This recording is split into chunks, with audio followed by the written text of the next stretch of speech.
Muito obrigado. Gostaria de agradecer ao Nestlé Nutrition Institute por essa oportunidade de falar sobre obesidade em crianças, suas causas e consequências, tanto para o curto como para o longo prazo.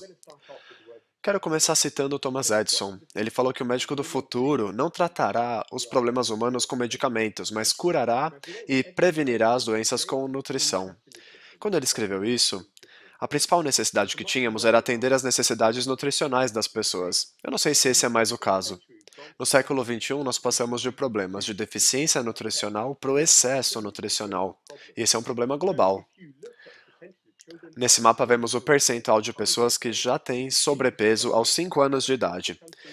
Esse problema afeta países ricos e pobres. Felizmente, o Brasil não está tão mal. Só de 5 a 10% das crianças têm sobrepeso aos 5 anos de idade. Nessa apresentação, eu vou tentar responder 3 perguntas importantes. Quais são as causas da obesidade para crianças? Quais são suas consequências, tanto no curto quanto no longo prazo? E depois, rapidamente, eu vou falar sobre o que nós podemos fazer. Antes disso, eu quero tentar responder essa pergunta.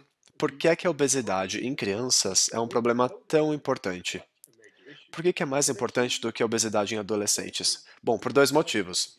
Estudos, como o estudo Early Bird, publicado em 2009, já mostraram que a 70 a 90% dos fatores de obesidade se estabelecem quando a criança começa a ir para a escola.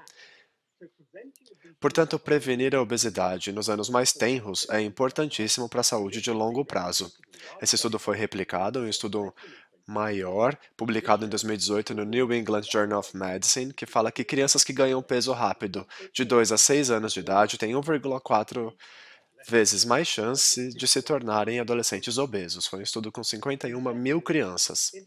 Segundo motivo, o que as crianças comem, ou seja, seu padrão alimentar, se estabelece logo no início da vida e impacta os padrões tardios. Esses padrões vão estar associados com obesidade.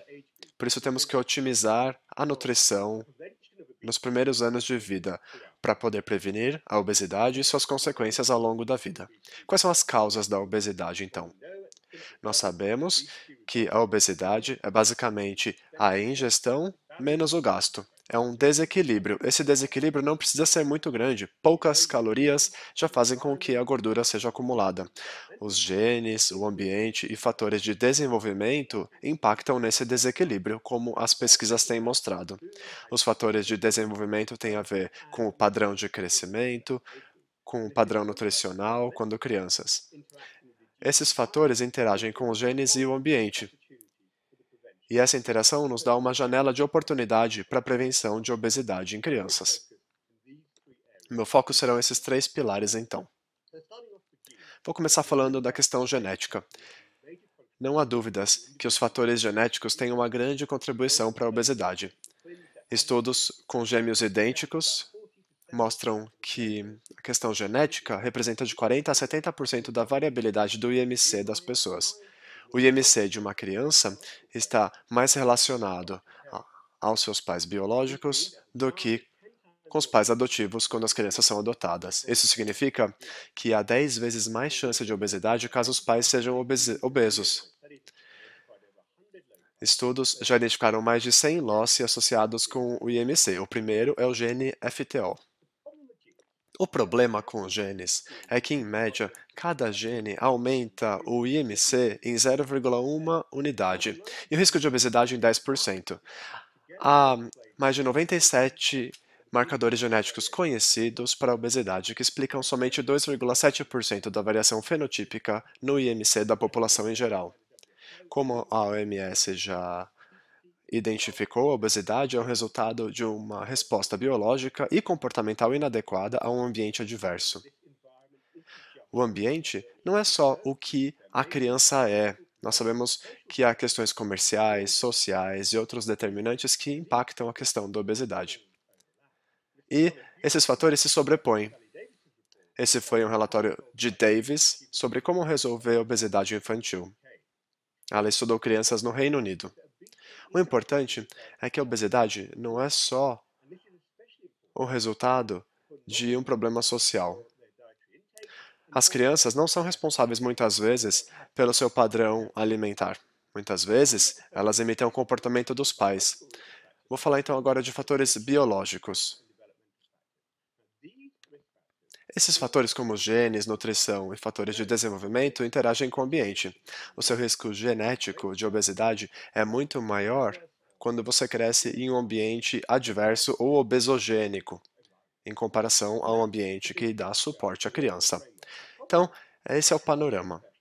O problema é que, como profissionais de saúde, nós tendemos a querer controlar tudo o que acontece. Então, às vezes, nós nos focamos nos fatores individuais para a obesidade, mas é preciso entender quais são os fatores para o desequilíbrio energético, incluindo o padrão alimentar. Que fatores, então, podem aumentar o risco de obesidade na dieta da criança?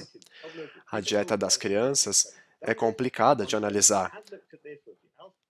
Temos o estudo AUSPAC, publicado no começo dos anos 2000, e o estudo EMET. Foram 14 mil crianças acompanhadas, eram crianças saudáveis nascidas a termo na região de Perth, no Reino Unido. Vimos que a ingestão era de 5%. Na verdade, 5% não comiam frutas e legumes. As mães que tinham baixo nível educacional comiam mais chocolate, pão branco, batata frita e comiam menos queijo, peixe, cereal, ou seja, há menos alimentos ricos nutricionalmente falando. Como nós sabemos, as crianças comem mal, comem muita gordura, muitos açúcares e poucas frutas e legumes. Mas vocês podem se surpreender porque há poucas associações entre a ingestão de carboidratos e obesidade para essa faixa etária. E há algumas revisões sistemáticas que falam disso, como a revisão Cochrane. Por que isso acontece? O equilíbrio energético, ou o seu desequilíbrio, não precisa ser muito grande. Poucas calorias a mais já podem acumular gordura no corpo. E é muito difícil medir, já que esse desequilíbrio basta ser pouquinho para poder já dar uma grande consequência. Que fatores mudaram então na dieta infantil nos últimos anos? E como isso coincidiu com o aumento na obesidade? Comparando as crianças de hoje com as crianças dos anos de 1950, elas têm menos ingestão energética, não são tão ativas como eram. Por exemplo, não vão a pé mais para as escolas.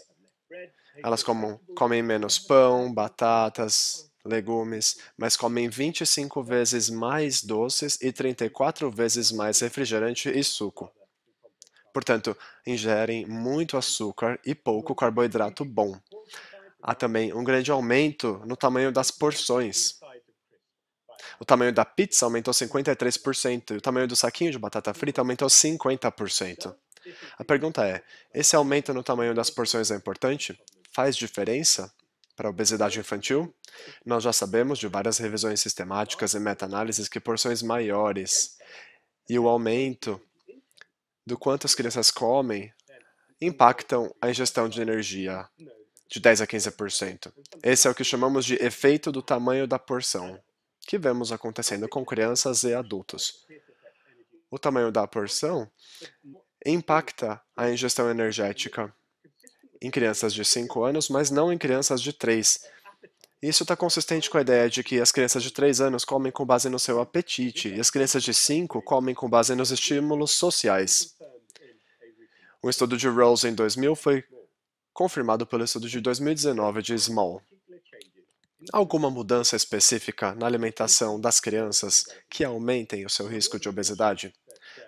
Bom, eu já falei que houve um grande aumento na ingestão de açúcares para crianças. Há muitas revisões que mostram uma associação consistente entre a ingestão de açúcares e um aumento do risco de desenvolvimento de obesidade. A OMS, a PHE, a ESPGHAN, Sociedade Infantil de Gastroenterologia e Nutrição, já mostraram que a ingestão média de açúcares não pode ser mais do que 5% da ingestão energética total. É fácil de falar, não é? Mas é difícil de colocar isso em prática. Para crianças de 3 anos, 5% da sua ingestão seriam 13 gramas, 3 colheres de chá de açúcar ou um suco de 170 ml. Então não é fácil controlar esse tipo de fator. Qual é o outro lado da moeda? do equilíbrio alimentar. Nós sabemos que a atividade física é importante para a saúde. O aumento de tempo na frente de telas, como o celular, o computador, será que isso também causa obesidade?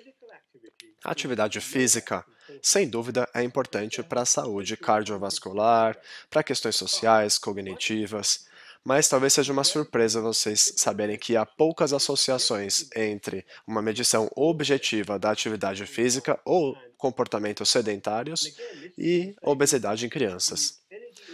Por quê? Porque o desequilíbrio energético não precisa ser muito alto, portanto, é muito difícil os estudos medirem esse desequilíbrio e associar uma coisa com a outra.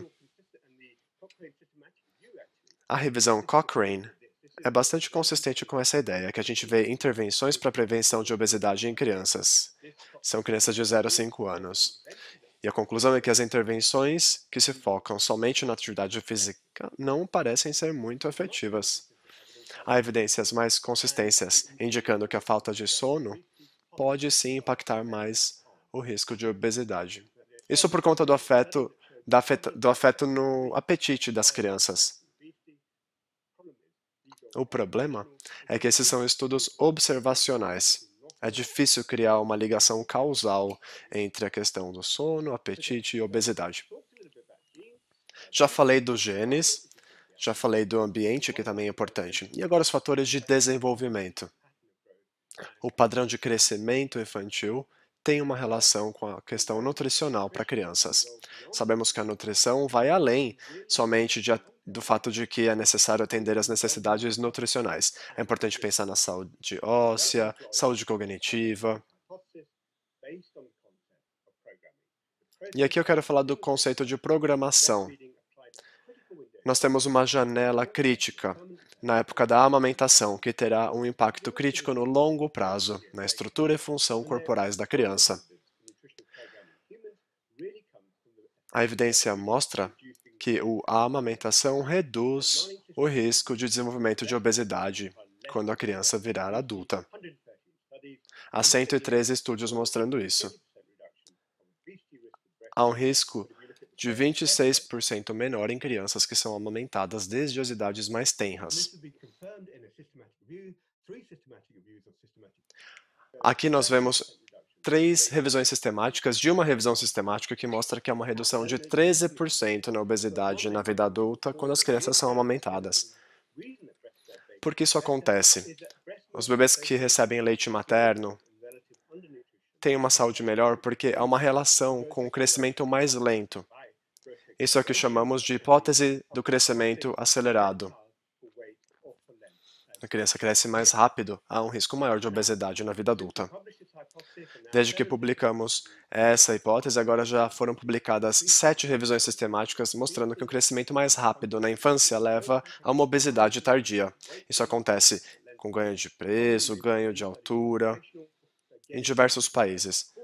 São estudos observacionais, então é difícil estabelecer uma conexão causal entre uma coisa e outra. Nós vemos que o crescimento mais rápido na infância aumenta o risco de obesidade. Aqui nós temos os dados. O primeiro estudo com crianças prematuras, crianças pequenas para a idade gestacional e crianças nascidas a termo. Desde os primeiros meses até o 12º mês, vemos que essa intervenção pode mudar a pressão sanguínea, nível de insulina, IMC e gordura corporal. Esses fatores vão afetar o risco para desenvolvimento de obesidade. Depois temos um estudo para identificar a obesidade que mostram que uma alta ingestão de proteína no primeiro ano de vida pode aumentar o risco de gordura corporal em 2 vezes e o risco de gordura pré-peritoneal aos 5 anos de idade.